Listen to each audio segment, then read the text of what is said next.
নমস্কার, বং ভাইবসের আরও একটি নতুন ব্লগে সকলকে জানাই অনেক অনেক ওয়েলকাম। আজকের রেসিপি তেলকই। তেলকই কিন্তু অনেকে অনেক রকমভাবেই বানিয়েছেন, তবে আজকে আমি যেভাবে বানিয়েছি এভাবে একবার কিন্তু ট্রাই করে দেখতে পারেন। এইভাবে তেলকইটা বানালে কিন্তু এর টেস্টটা হয় একদমই অন্যরকম, আর যেটা গরম গরম ভাতের সাথে খেতে কিন্তু দারুণ লাগে। তো প্রথমেই যেটা করলাম, কই মাছগুলো কিন্তু আমি বেশ ভালো করে ধুয়ে জল ঝরিয়ে রেখেছিলাম। এবারে এতে আমি নুন আর হলুদ দিয়ে বেশ ভালো করে মাখিয়ে নেব।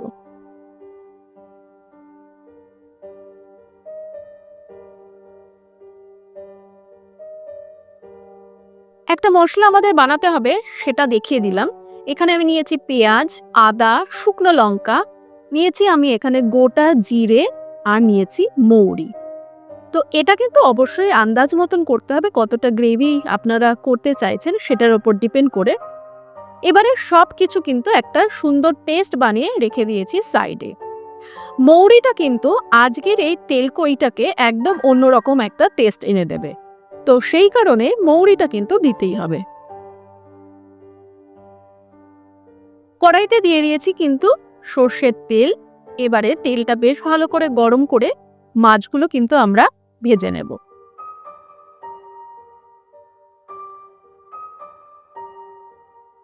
আমি যে পরিমাণ গ্রেভি বানিয়েছি তার জন্য আমি নিয়েছি একটা মাঝারি সাইজের পেঁয়াজ, নিয়েছিলাম দুটো শুকনো লঙ্কা, 1 থেকে 1.5 চামচ মতন নিয়েছি আমি গোটা জিরে, আর 1 চামচ মতন নিয়েছি মৌরি, আর আদা দিয়েছি আমি 1 থেকে 1.5 চামচ মতন, পেস্ট হয়ে বেরোবে সেই পরিমাণে। এই করতে করতে কিন্তু আমাদের মাছগুলো দুপিঠে বেশ ভালো করে ভাজা হয়ে গেছে, তুলে নিলাম। এবারে কড়াইতে সামান্য আরেকটু তেল অ্যাড করে ফোড়ন হিসেবে প্রথমেই ব্যবহার করলাম কালো জিরে আর তেজপাতা। ফোড়নটা একটু ভাজা হলে এবারে যে মশলাটা আমরা বানিয়ে রেখেছিলাম সেই মশলাটা দিয়ে দিলাম তেলের মধ্যে, আর এবার কিন্তু বেশ ভালো করে আমাদের কষিয়ে নিতে হবে।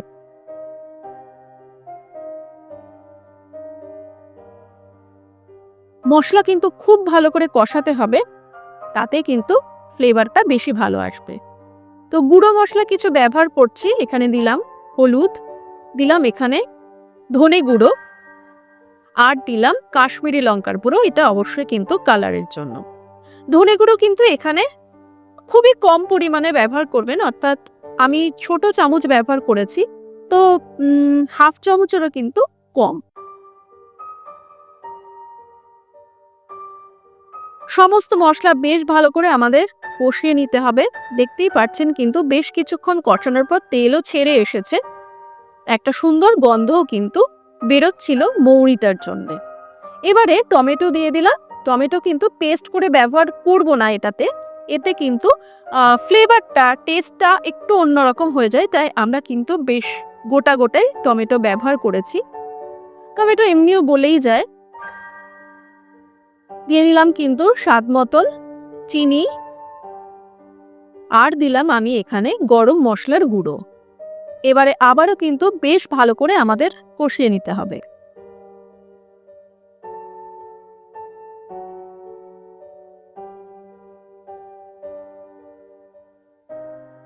কষানো কিন্তু প্রায় কমপ্লিট। এবারে দিয়ে দিলাম জল। যতটা পরিমাণ গ্রেভি রাখতে চান সেই আন্দাজ মতন কিন্তু জলটা ব্যবহার করতে হবে। আজকের রেসিপিটা যদি ভালো লেগে থাকে অবশ্যই কিন্তু কমেন্টে জানাবেন, আর আপনারাও বাড়িতে কিভাবে তেলকই বানান সেটাও জানাতে কিন্তু ভুলবেন না। রেসিপি যদি ভালো লেগে থাকে অবশ্যই কিন্তু লাইক করবেন, সাবস্ক্রাইব করবেন, পাশে থাকা বেল আইকন প্রেস করে নেবেন, আমার ভিডিওর নোটিফিকেশন আপনারা পেয়ে যাবেন। দিয়ে দিলাম স্বাদ মতো নুন।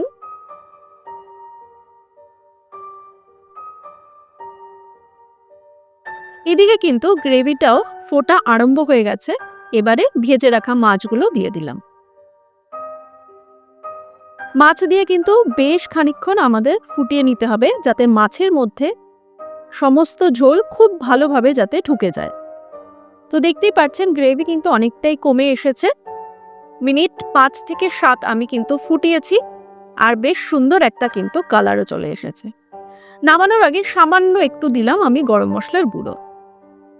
ব্যাস, আজকের রেসিপি কিন্তু একদম কমপ্লিট। গরম ভাতের সাথে জাস্ট এনজয় করুন।